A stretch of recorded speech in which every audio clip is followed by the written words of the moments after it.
Last week, we witnessed how efficient and effective the Taiwan model in epidemic prevention is in controlling COVID-19 in their country.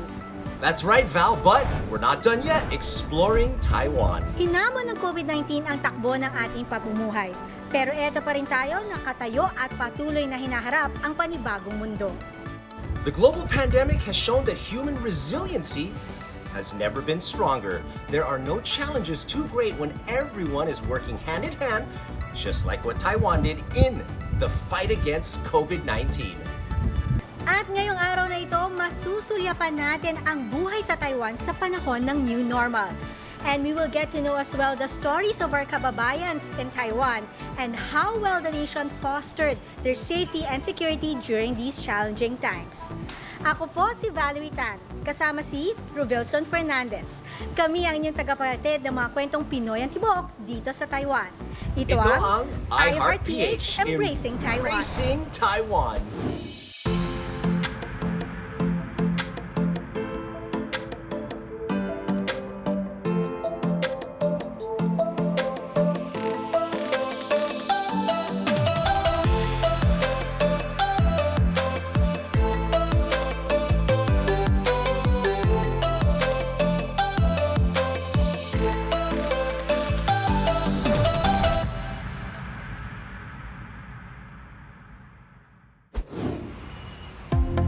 Pinahanga ng Taiwan ang buong mundo dahil sa kanilang matagumpay na kampanya kontra coronavirus disease.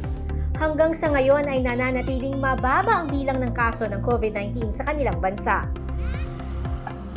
The Taiwan model of epidemic prevention has been lauded by all nations. Their quick and effective measures were rooted from the lessons learned during the SARS outbreak way back in 2003. Ladies and gentlemen, we're extremely pleased and honored to have someone with us who's not only a friend to his fellow citizens of Taiwan, but he's definitely a friend of the Philippines. And I'll tell you exactly why in a minute. Please help me in welcoming Foreign Minister Joseph Wu. Good morning, sir. Good morning to everybody in the Philippines. I'm delighted to have this opportunity to say hello to you. Of course, everyone knows about your Taiwan model of epidemic prevention. The whole globe knows about it. Lots of states know about it. How did you come up with this inspiring campaign? We came to understand from our experience in dealing with SARS that the virus is passing through droplets. And therefore, from the very beginning, government or the command center advising everybody to wear face masks or to wash their hands or sanitize their hands at all times. And I think it's very useful in dealing with a pandemic like this. Through discipline and close coordination between the government and its citizenry, Taiwan was able to safeguard the health of everyone, providing adequate health supplies to help prevent the spread of the coronavirus disease. After our command center was established, the commander himself went on TV every day, and sometimes twice or three times a day, to brief the people what is the most updated information and tell the people how to deal with the situation. And this campaign not only took care of the welfare of Taiwanese, but also all foreigners in their country, including our kababayans.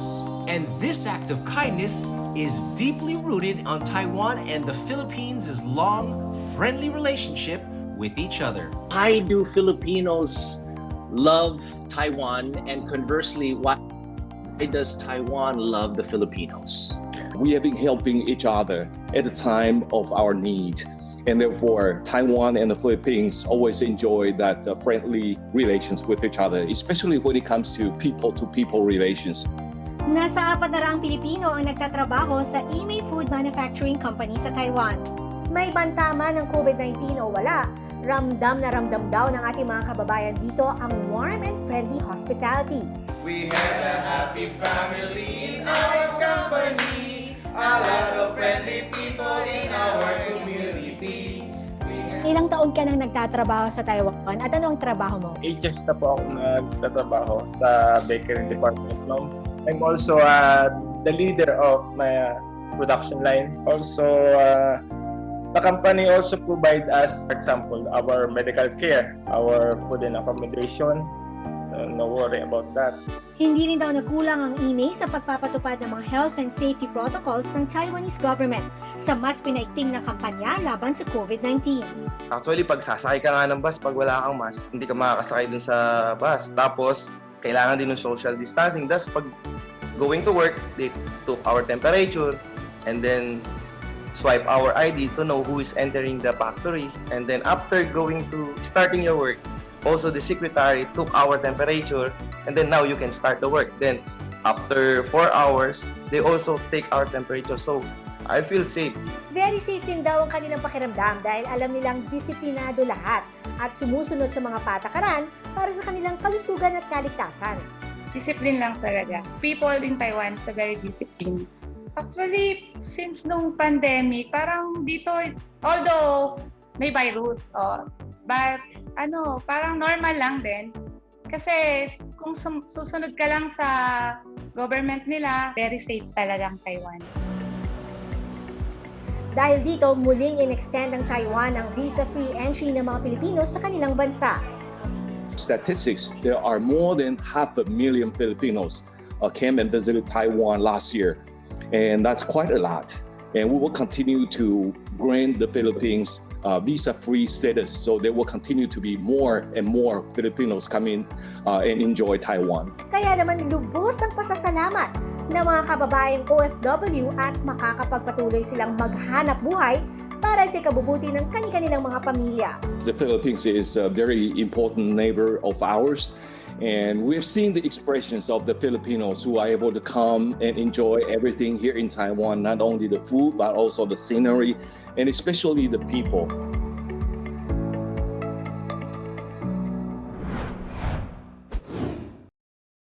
Alam mo, Rovilson, miss ko na yung mga masasarap na pagkain sa Taiwan.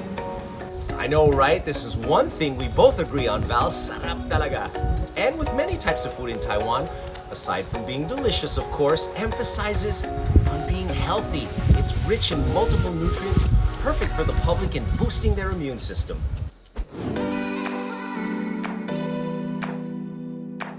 Taiwan is best enjoyed by indulging to their wide choices of food and snack selections. But more than the usual snacks found on their streets, Taiwan is brimming with food choices in convenience stores and markets. Aside from being delicious, Taiwan puts emphasis on food safety and health, making sure that all food products sold on the market are rich in multiple nutrients by including in all their food packaging nutritional information as proof that every product meets high health standards.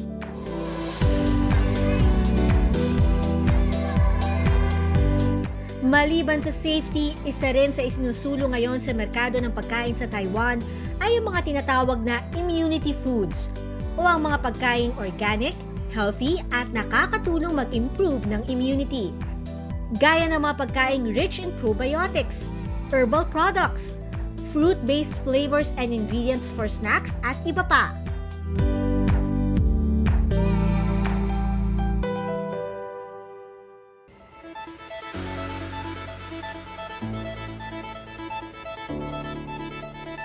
Technology plays a huge part in making sure that the food sold in Taiwanese markets are safe and of the highest quality. For more than 60 years, EP2 Foods is an important representative in Taiwan's food industry, producing thousands of commodities and food brands. EP2 Foods takes pride in its laboratory facilities, which conduct strict inspections on food safety.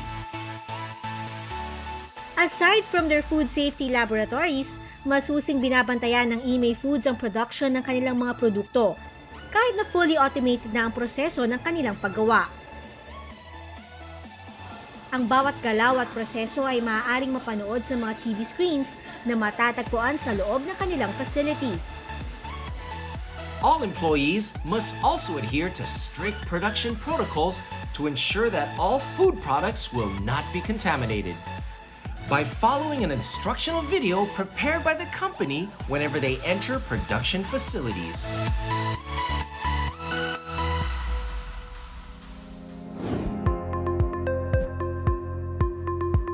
Maliban sa Imay Foods, isa rin ang Woody Brewery sa gumagamit ng automated technology sa pag-produce ng kanilang popular fruit-flavored beers.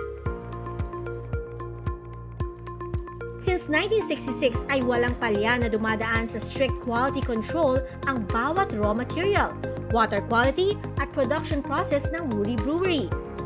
Ito ay para masiguro na ang bawat produced drinks meet the taste and standard loved by Taiwanese and foreign visitors.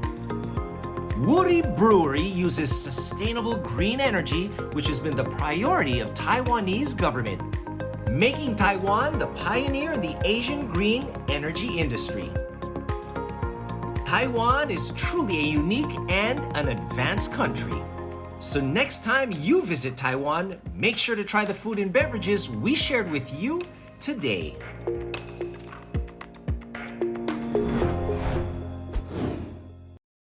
Technology, it is absolutely amazing these days, right, Val? Imagine bringing everyone closer, no matter how far you are. Technology definitely bridging the gap amongst us. Kaya naman ito ang pinagtuunang mabuti ng Taiwan. Sa panahon ngayon kung saan karamihan sa mga ginagawa natin ay online, be it work, business o maging events, importanteng stable at reliable ang ating internet connection. Sa bansang Taiwan, the ways to a better life always exceed 101. Lalo ngayong upgraded na ang kanilang wireless technology through 5G. That's right, the future of mobile communications has come to Taiwan. And not only does it provide next-generation network services, it also enables opportunities for people across the country. Isa ang Taiwan sa mga kauna-unahang nakapag-roll out ng 5G network nito lamang July 2020. Ano nga ba ang 5G? At bakit ito tinatawag na the Great Leap Forward? 5G stands for Fifth Generation Wireless Technology, a new global standard for cellular networks and the latest iteration since 1G of the 1980s, 2G of 1990s, 3G of 2000s, and most recent, 4G of 2010s. Dahil sa pagpapahalaga ng Taiwan sa data protection bilang bahagi ng national security, all 5 of Taiwan's 5G providers have been included in the US 5G Clean Path list. At mas paiigtingin pa ito sa tulong ng kanilang partners sa ilalim ng Global Cooperation and Training Framework para bumuo ng mas secure, stable at reliable 5G ecosystem. Handang-handa na ang leading microchip developer ng Taiwan para i-accelerate ang AI processing at computing speeds ng wireless devices. Inaasahan ding magagamit ang 5G technology para sa pandemic prevention dahil sa kapasidad nitong magbigay ng accurate mobile positioning o geo-tracking service. Maaaring magamit ang smartphones para ma-confirm ang location ng quarantined individuals. We learned it the hard way, and therefore the health experts and public health officials know that we have to establish our system to deal with further pandemic that would hit the world or hit Taiwan. And I think this is a situation to show that Taiwan is prepared after 2003 SARS. With 5G rollouts across Taiwan, edge computing, cloud computing, and artificial intelligence or AI will become more useful to the medical field. In fact, that same technological advancement will soon make the roads of Taiwan safer than ever. Introducing AI driving. You heard it right. Self-driving na ang ilang night buses sa Taipei. The perception system depends on various kinds of sensors. There are 9 cameras around the vehicle. And inside the bumper, at the front bumper and rear bumper, there is a microwave radar, respectively. And on top of the front of the vehicle, there are 2 lidars. So we use these cameras, radars, and LiDAR to help us detect obstacles and perceive threats and road conditions around the vehicle. 5 Taipei night buses ang nakasalang sa test starting August at ilo-launch naman officially in September. I think Taiwan is a very unique place. We have very advanced technology, and the people is open-minded. So it's a very good opportunity for us to pilot around many different business models with different technologies. I've had the privilege of going to the Louvre and seeing the Mona Lisa for myself, and this experience really is something else. It's extraordinary to be able to experience the gallery with nobody in it, to have the place to yourself, and to be up close and personal with the Mona Lisa is an experience that you can't get in any museum. And despite the pandemic, the best possible solution to keep these businesses rolling are, of course, virtual reality or VR meetings. Actually, VR has been adopted to many areas in the workspace. I think right now there's many companies, they have used VR for the training purpose. But besides that, since the COVID-19, we see VR can help in this remote meeting and remote events to really bring people in the same space, and then we can chat with each other. You can even say high five with people. Now, this is really something to aspire for. Lalo na tuloy pa rin ang buhay, anumang krisis ang dumating. Laban lang! Nakakabilib talaga kung paano nilabanan ng Taiwan ang pandemic sa kanilang bansa. And even though they already controlled the COVID-19, they continue to research, develop, and innovate to stop the virus. Kilalang-kilala ang Taiwan for its majestic views and historical landmarks. Pati na sa food trip na talaga namang pinabalik-balikan. But if there's one thing that made Taiwan stand out all this time, it's the country's top-of-the-line biotechnology and health system. Kaya naman hindi na nakapagtatakang maging role model ang Taiwan pagdating sa COVID-19 response and management. From having a strong healthcare infrastructure to ensuring cooperation between government and community institutions, Taiwan has proven itself to be a nation of strength and resilience. With advancements expanding further than the human imagination, Taiwan also leads the world in terms of innovation. Without a safe and effective vaccine to vaccinate most everybody in a country, it is extremely difficult to come back to normal completely. But the manufacturing capacity in the world will not be sufficient for everybody in a short period of time. Luckily, for Taiwan, we have more capacity than we need, and we will definitely help, especially for our neighbors. We Taiwanese are friends of the world. Taiwan believes virus has no borders, yet friendship knows no distancing. Kaya patuloy pa rin ang Taiwan in providing other countries its warm and generous friendship. And will continue to help, especially at a time when the world is in a race for COVID-19 vaccine development. So there are 3 vaccine companies. They are already nearing a clinical stage. So perhaps by next fall, we will be able to produce tens of millions of doses, more than Taiwanese need. Perhaps we can share our results and our achievement to share with our friends, especially in the Southeast Asia. Thank you. Taiwan takes pride of its high-quality biotechnology capabilities.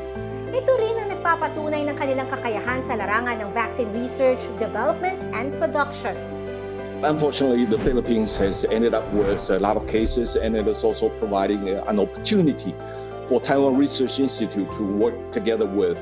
And there's already a resolution in your government, in your interagency management mechanism give us a little bit more time when we are entering into the clinical trial stage, so that in the future, when the vaccines are developed, we will be able to provide to the Philippines. And the kinds of cooperation between Taiwan and the Philippines is a very good example to show to the international communities.